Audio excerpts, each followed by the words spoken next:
दोस्तों स्वागत है आप सभी का XYZ मैथ के नए वीडियो में। तो आज के वीडियो में हम बात करेंगे कि नंबर्स को रेसिप्रोकल कैसे करते हैं, ठीक है, या फिर आप इसको इन्वर्स भी बोल सकते हैं। तो काफ़ी डिटेल में आपको समझाऊंगा। लास्ट में आप देख रहे हैं कि चौथा क्वेश्चन आपको थोड़ा कठिन लग रहा होगा, उसको भी सॉल्व करेंगे, ठीक है। तो सबसे पहले नॉर्मल, फिर उससे लेवल बढ़ाएंगे, फिर उसका बढ़ाएंगे, फिर लास्ट में कंप्लीट करा देंगे। तो ये वीडियो देखने के बाद आपको डिस्क्रिप्शन में जो लिंक्स मिल रही हैं उनसे आप और भी मदद लेंगे, लेकिन इस वीडियो के बाद आप रेसिप्रोकल में बिल्कुल नहीं भटकेंगे, ठीक है। तो चलिए सिंपल सी जो इसका ट्रिक होता है वो बता देता हूँ, उसके बाद क्वेश्चन सॉल्व कराते हैं, ठीक है। देखिए, किसी भी नंबर्स का रेसिप्रोकल निकालने का मतलब ये है कि जस्ट उसका अपोजिट निकाल देना, ठीक है। मतलब ये कि जो भी आपको संख्या गिवन है ना, बस उसको हर में डाल दो, ठीक है। वन अंश बना के सब संख्याओं को हर में डाल दो, बस संख्याओं को हर में डाल दो, ठीक है। तो दो को क्या करना है, सबसे पहले यहाँ पे मैं सॉल्व करता हूँ। पहला वाला देखिए, पहला कर रहा है कि दो, तो दो के लिए क्या करना है, आपको वन लिखना है अंश में और हर में क्या करेंगे, दो को डाल देंगे, बस इसी का उल्टा। दो का उल्टा क्या हो जाएगा, 1/2, ये इसका रेसिप्रोकल हो गया।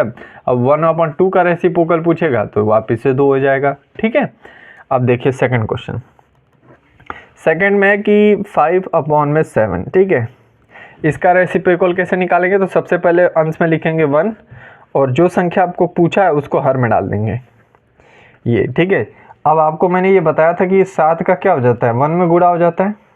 मतलब ये कि जो नीचे वाली सबसे संख्या होती है और सबसे ऊपर जो संख्या होती है वो आपस में गुणा हो जाती है। तो 7 का 1 में गुणा करोगे तो वैल्यू 7 ही आएगी और ये 5 अकेले यहाँ भी आ जाएगा, ठीक है। ये हो जाएगा आपका आंसर। मतलब ये कि 5/7 का रेसिप्रोकल हो जाएगा 7/5। तो आप डायरेक्ट यहीं पे कर सकते थे कि अंश को ऊपर कर देना, हर को नीचे कर देना, ठीक है। लेकिन जब आपको सिंबल नंबर्स गिवन हो तब आपको ऐसे करना पड़ता है, ठीक है। आप इसमें देख सकते हैं कि यहाँ पे मैंने 2 जब था तो मैंने 1/2 लिखा।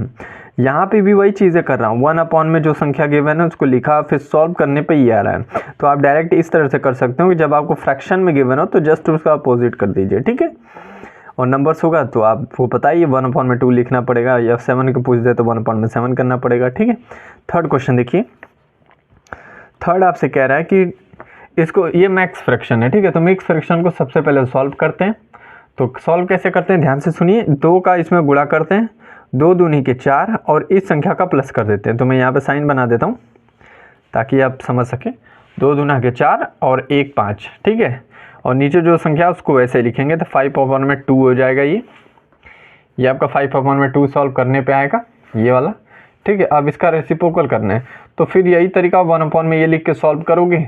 तो इससे अच्छा है कि डायरेक्ट ऊपर 2 को भेज दीजिए और 5 को नीचे भेज दीजिए, यही हो गया आंसर, ठीक है। अब इसका रेसिप्रोकल पूछे तो फिर से उल्टा कर दीजिएगा, ठीक है। ये तो नॉर्मल थे। अब ये 4 वाला देखिए, ठीक है। अब इसमें सोच रहे हो कि इसमें तो गुणा भाग है, ठीक है। देखो, सबसे पहली चीज़ आपको जो गुणा के है ना वो तो करना ही पड़ेगा, ठीक है। तो रेसिप्रोकल निकालने का मतलब ये नहीं है कि आपको डायरेक्ट बस नंबर ही दे देगा। कभी कभी आपको कोई इक्वेशन भी दे सकता है कि उस इक्वेशन को पहले सॉल्व कीजिए, उसके बाद उसको रेसिप्रोकल कीजिए, ठीक है। तो जैसा कि ये इक्वेशन है तो इसको सबसे पहले सॉल्व करते हैं, ठीक है। तो इसमें क्या करना पड़ेगा, सामने सामने वाली संख्याओं का गुणा होता है, ठीक है। तो माइनस माइनस का गुणा होगा तो माइनस खत्म, ठीक है। अब 3 का 7 में गुणा करोगे तो कितना वैल्यू है, 21। अब 13 5, ठीक है। 13 का आपको 5 में गुणा करना है, 13 5 65, ठीक है। तो यहाँ पे आ जाएगा आपका 65, इसका गुणा करोगे तो, ठीक है, ये हो गया। क्या ये किसी नंबर से कट रहा है, तो फिलहाल नहीं कट रहा है, तो यही आपका आंसर होगा। लेकिन अभी इसको हम क्या करेंगे, रेसिप्रोकल करेंगे। अभी तो हमने इस इक्वेशन को सॉल्व किया तो ये वैल्यू निकल के आएगी, ठीक है। सॉल्व करने पे ये वैल्यू निकल के आई। अब मैं इसका रेसिप्रोकल करूँगा तो वही तरीका है, इसे 1 लिखूँगा जैसे यहाँ पे किया था। इससे अच्छा है कि डायरेक्ट ये फ्रैक्शन में तो ऑपोजिट कर देता हूँ। इसका मतलब है कि 65 ऊपर और 21 नीचे, ठीक है। तो ये हो जाएगा आपका रेसिप्रोकल आंसर, ठीक है। तो आई होप आपको समझ में आया होगा कि रेसिप्रोकल कैसे करते हैं। तो आज के वीडियो में बस इतना ही रखते हैं, मिलते हैं अगले वीडियो में, तब तक के लिए पढ़ते रहिए।